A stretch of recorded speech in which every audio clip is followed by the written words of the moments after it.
Сәлем достар, менің каналыма қош келдіңіздер. Сіздермен бірге мен Айым. Мені жоғалтып алдыңыздар ма? Я білемін. Бір апталық үзілістен кейін араларыңызға қайта оралдым. Енді әрі қарай сіздерді тәтті және дәмді рецепттермен қуантпақпын. Сондай рецепттардың бірі немістің берлинері деп аталатын пончиктің рецептімен бөліскім келіп отыр. 100% жұмыс жасайтын, яғни рабочий оригинал рецепт десем болады. Әрқайсыңыз жасасаңыз да қолдарыңыздан келетін рецепт. Міндетті түрде жасап көріңіздер. Маған тіркеліп, лүпіл басуды ұмытпаңыздар және міндетті түрде пікір қалдыруды ұмытпаңыздар. Ал ендеше кеттік, бастайық. Бізге жылы сүт қажет, жылы су қажет, жұмыртқаның сарысы, ашытқы, қант қажет, тұз қажет және сухое молоко дейді, яғни ұнтақты сүт қажет. Ұн және сапасы жоғары май. Мен президент майын қолданамын үнемі. Сүтімізге суымызды қосып, үстіне қантты және ашытқыны қосамыз да бір араластырып аламыз. Одан кейін оның үстіне 4 қасық ұнды салып, қол венчігімен жақсылап араластырып аламыз. Яғни апара дайындаймыз, алдын ала ашытқы дайындаймыз. Апарамызды жақсылап араластырып алып, бетін пищевой пленкамен жауып, жылы жерге бір 20-25 минутқа қойып қоямыз. Көтерілгенін тосамыз. Көтерілгеннен кейін ары қарай жұмыс жасаймыз. Мінекей апарамыз көтерілді. Мен планетарлы миксерде жұмыс жасайтын боламын, бірақ қолмен жасасаңыздар да болады.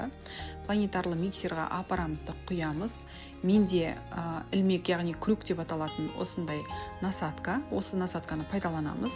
Енді осы апарамыздың үстіне жұмыртқаның сарысын және ұнтақты сүтімізді, яғни сухое молокомызды қосып, бір араластырып аламыз. Яғни массамыз бір келкі болғанша араластырып алу қажет. Енді осы сұйық массамыздың үстіне ұнымызды саламыз да ары қарай илейміз. Яғни миксердің бірінші жылдамдығында қамырымызды илеп аламыз. Жылдамдықты арттырмаймыз, қоспаймыз. Сол бірінші жылдамдықта илеп алғандарыңыз жөн. Егер миксерлеріңіз жоқ болса, қолмен илесеңіздер болады. Арасында миксерді өшіріп, жан-жағындағы тұрып қалған ұндар болса, сол ұндарды ортаға біріктіре отырып, ары қарай илеп аламыз. Мінекей қамырымыз бірігіп, біркелкі масса болды. Енді тура осы кезде миксерді өшіріп, бөлме температурасындағы жұмсақ сары майды саламыз. Одан кейін тұзымызды салып, қамырымызды ары қарай илейміз. Яғни тұзымыз бен майымыз бірігіп, қамырымызға сіңіп кетуі қажет және қамырымыздың иі қанып, біркелкі тегіс қамыр болғанға дейін илеуіміз қажет. Жалпы, егер миксермен илейтін болсаңыздар, бірінші жылдамдықтан асырмайсыздар, сол бірінші жылдамдықпен ғана илеп шығасыздар. Ал егер миксерларыңыз жоқ болса, онда қолмен илесеңіздер болады. Қолмен шамамен бір 7-10 минут уақытты қажет етеді. Сол кезде қамырларыңыз иі қанып, біркелкі әдемі жылтыр қамыр болады.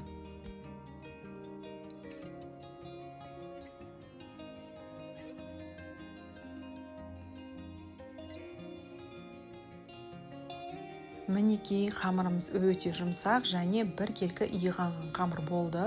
Енді осылай қолымызбен бір илеп аламыз да, қайтадан ыдысымызға салып, бетін пищевой пленкамен жауып, жылы жерге 1,5-2 сағатқа көтерілгенге дейін, яғни 2 есе ұлғайып көтерілгенге дейін ұстаймыз. Міндетті түрде 1,5 сағаттан кем ұстамаңыздар, қамырларыңыз жақсы көтерілуі қажет. Менің қамырымның көтерілген видеосы түсірілмей қалды, бірақ қамырым жақсы көтерілді. Енді осы көтерілген қамырымызды 65 граммнан бөліп аламыз. Міндетті түрде 65 граммнан бөліңіздер. Әр бөлінген қамырымызды домалақтай отырып, пергаменттің үстіне жайғастырамыз. Осы қамырдан бізде 14 штук пончик шығады.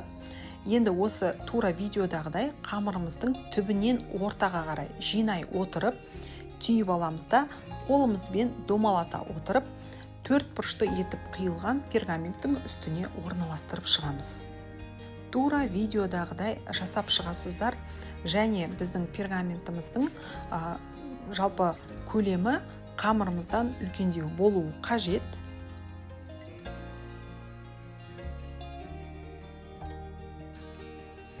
Мінекей, тура осы видеодағыдай әр қамырыңызды осылай домалатып пергаменттің үстіне орналастырып шығасыздар.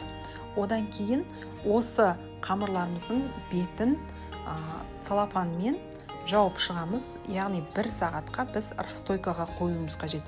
Біздің пончиктарымыз 2 есе ұлғайып көтерілуі қажет. Және осы кезде терезе деген сияқты ашық тұрмауы керек, қамырларыңыз жақсы көтерілуі керек. Қамырмен жұмыс жасаған кезде терезе, есік деген ашық болмауы керек, жел болмауы керек, әйтпесе қамырларыңыздың беті кеуіп кетеді. Сондықтан тез-тез жұмыс жасауы қажет және бетін міндетті түрде целлофанмен жауып қойғандарыңыз жөн.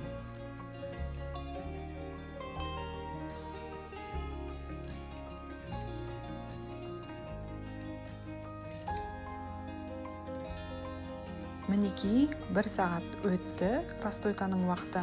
Пончиктарымыз әдемі болып көтерілді. Енді майымызды қыздырамыз. Майымызды жақсылап қыздырып аламыз да, отымызды төмендетеміз. Яғни біз пончиктарды орташа отта пісіруіміз қажет.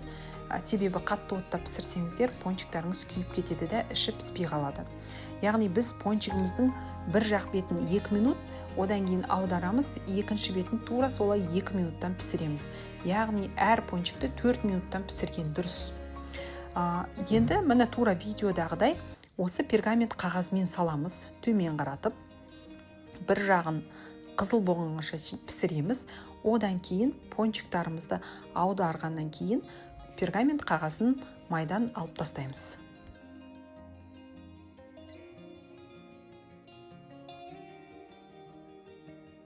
Міне осылай аударғаннан кейін қағаздары өздері түсіп қалады. Сол кезде қағазды ақырын ғана майдан алып, сілкіп, алып тастаймыз. Мінекей біздің пончиктарымыз пісті. Енді ақырын ғана пончиктарымызды майлықтың үстіне аламыз. Яғни біздің пончигіміздің артық майлары осылай сүлгі қағаздың үстінде ағып кеткені жөн. Осылайша барлық пончигімізді пісіріп аламыз және бөлме температурасына дейін суығанша ұстаймыз пончиктарымызды. Одан кейін ішкі, яғни кремін дайындайтын боламыз.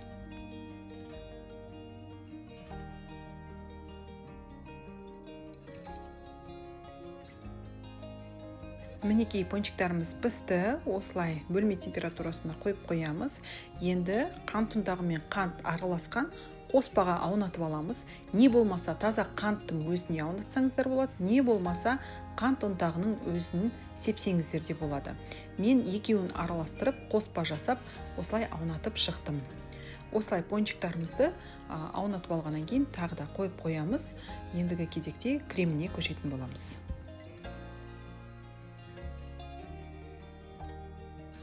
Енді креміне көшеміз. Кремі бұл жерде ең оңай және тез дайындалатын крем. Кілегейлі крем дайындаймыз. Біздің суық кілегейімізге суық қойытылған сүтін қосамыз. Менде 3 желанияның қойытылған сүті және дәміне қарай ваниль пастасы немесе ваниль экстрактысын қоссаңыздар болады. Енді осы екеуін алып миксердің көмегімен, миксердің аз жылдамдығынан бастап, ақырындап жылдамдығын арттыра отырып, біздің кілегейіміз қоюланғанша миксерлейміз. Мінекей біздің креміміз дайын болды, кілегейіміз қоюланды. Енді осы дайын болған кремімізді кондитерлік қапшыққа салып аламыз. Мен макаронстың насадкасын пайдаландым. Егер ондай насадкаларыңыз жоқ болса, мүлдем насадкасыз жасай берсеңіздер болады. Дайын болған кремімізді қапшыққа салып алдық. Енді біздің пончиктарымызды тесіп шығамыз. Бұл жерде бізге сушидің таяқшалары қажет болады. Жоқ болса, вилка немесе қасықпен тесіп алсаңыздар болады. Әр пончикті тесіп алғаннан кейін, жаңағы дайын болған кремімізді пончигіміздің ішіне құйып толтырып аламыз. Барлығын толтырып алғаннан кейін үстінен тағы да бітти кремнен жағып шықсаңыздар болады. Мінекей осымен біздің пончигіміз дайын болды. Бұны бір түнге қалдырсаңыздар өте дәмді шығады, бірақ дайын болған кезде жей берсеңіздер де болады. Осымен пончиктарымыз дайын болды. Міндетті түрде жасап көріңіздер. Сіздерге тәтті әлемде сәттілік тілеймін. Алдағы уақытта кездескенше.